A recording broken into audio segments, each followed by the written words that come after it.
Carmen la Mystérieuse, c'est son surnom radiophonique.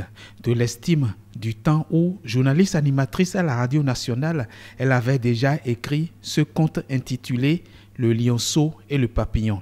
Et c'est Ganiette Bello, une journaliste, qui a présenté au gratin médiatique ce livre pour enfants. Nous disons très souvent que nos enfants ne lisent pas. Mais force est de constater que nous-mêmes, nous ne lisons pas toujours ou pas souvent. Et la deuxième chose, c'est que nous ne donnons pas des livres à nos enfants. Et donc, à partir de ce moment, nous ne pouvons pas les blâmer de ne pas lire. Fifamé la Gracieuse, c'est son surnom littéraire. Bien intime pour cette romancière et poétesse qui se fait nouvelliste avec ce livre titré CFA. Entendez Carmen Fifonsi Aboki, un recueil de nouvelles présenté au Landerneau littéraire par Kofi Meshak Adjaho, linguiste musicologue. Je ne suis pas Carmen Fifonsi Aboki, qui s'appelle d'ailleurs encore Carmen Falinga Awa. C'est une fille qui a une certaine joie de vivre et j'ai bien aimé ce trait de ce personnage et je me suis dit, pourquoi ne pas nommer simplement mon livre CFA?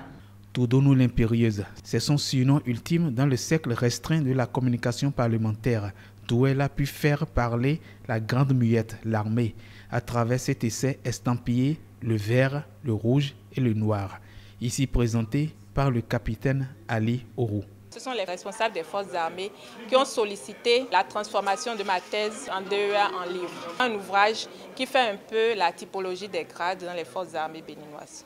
Carmen Fifamé Toudonou, avec ce triple coup livresque, aboutit à la trinité d'une parution littéraire.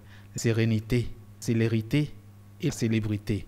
Un trio gagnant.